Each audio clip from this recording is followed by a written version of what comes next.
All right, so today we're diving into something pretty powerful. We've got this document, and it's called The Story of David Boje Mar 22-2025.txt. Yeah, this is really fascinating stuff. Yeah, it is. It's from purview.org. Right.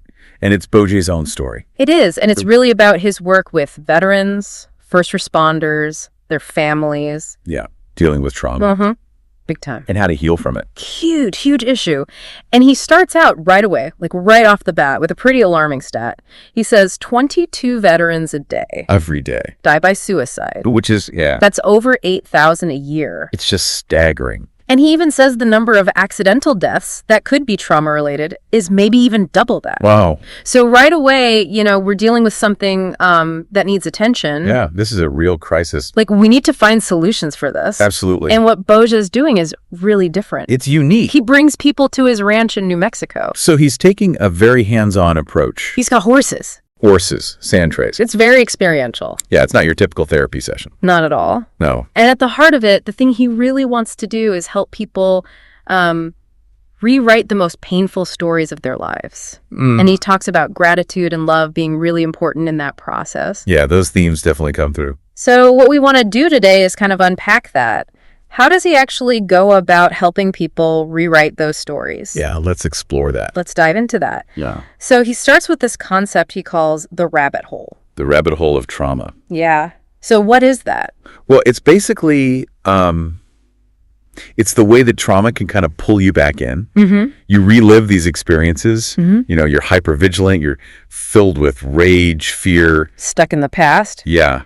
It's hard to escape. Yeah. And for Boje, this isn't just like some theoretical idea. No, it's deeply personal. He talks about his own family. His grandfather, WWII veteran, wouldn't talk about his experiences. Right. The silent generation. Yeah. His father, WWII, Korea, also kept things bottled up.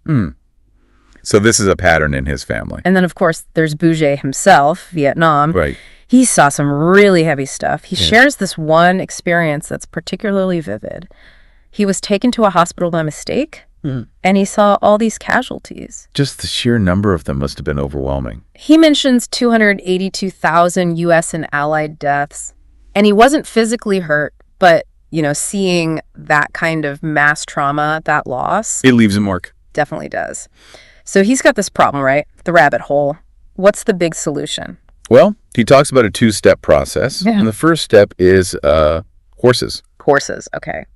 And the way he describes it, they're almost like mirrors. Mirrors. Yeah, they react to a person's inner state. Mm-hmm. So if you're angry, if you're trying to be deceitful, the horse will bolt. It'll run away. Right. But if you're hurt, if you're vulnerable, Mm-hmm. they'll come up to you. They might rub against you, lick you. Almost comforting you. Yeah, they sense your emotions. Really intuitive animals. And he also mentions, they're herd animals. That's an important point. So they offer this sense of belonging, comfort. To people who are hurting. Yeah, that's powerful.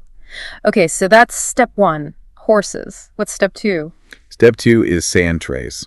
Sand trays. Okay, now, for people who might not know what that is. Yeah, it's a form of therapy where you have this tray filled with sand, and you have all these different objects, miniatures, toys, whatever, and you arrange them in the sand to tell a story. Ah, so it's like a visual representation of your internal world. Exactly. And it can be really powerful, especially for people who struggle to express their emotions verbally. So it's about tapping into something deeper, maybe even subconscious. Right. Boje uses this term quantum vibe energy. Hmm.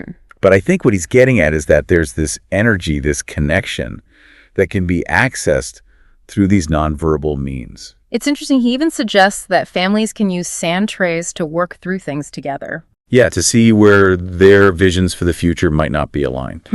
So it's not just about individual healing, it's about relational healing as well. Right. So we've got the horses, we've got the sand trays. Yeah. Now, whenever you come across a unique approach like this, it's natural to wonder about the person behind it. Yeah, where are they coming from? What's driving them?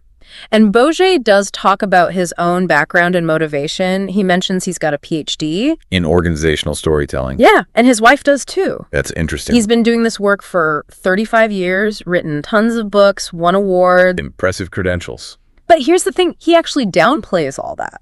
He's like, look, that stuff doesn't make me an expert in saving lives. Mm-hmm. And he says, what does qualify me? I've been there. So it's his lived experience that he sees as his most important qualification. Absolutely. He's been through the ringer himself. Yeah, he's not just talking the talk. He's walked the walk. And he goes into some detail about his own journey. He talks about how, at first, he avoided dealing with his Vietnam experience. That's a common response to trauma. Then he went on this drive to prove himself academically. He graduated first in his class, not once, but twice. So there was this need to achieve, to excel. Yeah, like he was trying to outrun something. Yeah, maybe trying to compensate for something. But then things got really tough. He talks about overworking, his marriage falling apart, struggles with his kids, financial problems. Sounds like it all came crashing down. He was at UCLA, assistant professor, didn't get tenure. That's a huge blow. He went bankrupt. Wow. Yeah. So he went from these heights of achievement to this really low point. Yeah, and then he gets hit with another curveball. Yeah. He's diagnosed with stage 4 cancer, Agent Orange. Oh, wow. And his doctor basically tells him there's not much they can do. That's devastating news. But then he has this really interesting experience. It involves a baby Buddha, and it leads him to this idea of loving his cancer cells. Loving his cancer cells. Yeah, practicing unconditional self-love. That's a pretty radical concept. It is.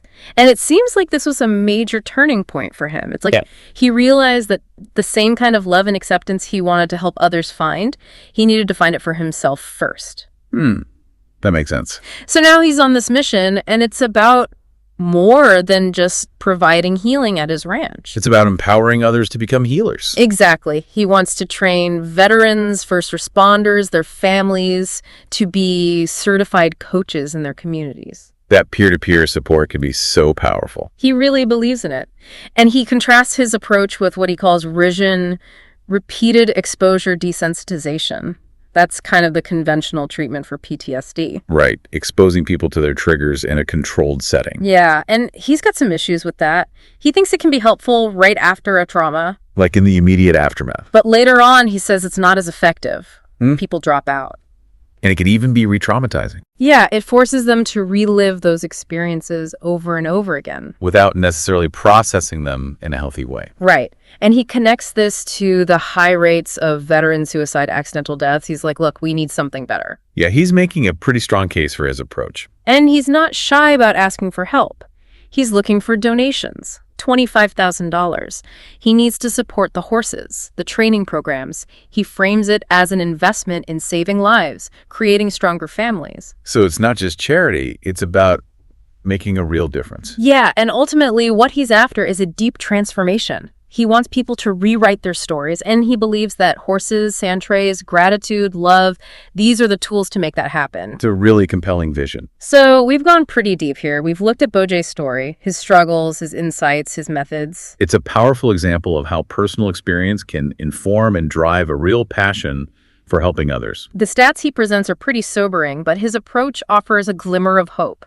It's different, it's outside the box, but it seems to be working. And I think the contrast he draws between his love-based approach and the more traditional exposure therapy really highlights the fact that there are many paths to healing. Yeah, what works for one person might not work for another. And it's important to be open to exploring different options. Absolutely. So I'll leave you with this. Think about the power of nonverbal communication. Think about the bond between humans and animals, especially horses. Could those connections offer a way to heal that we've been overlooking? What would it really mean to rewrite our most painful stories? Not just manage them, but truly transform them. It's a question worth pondering. It is food for thought.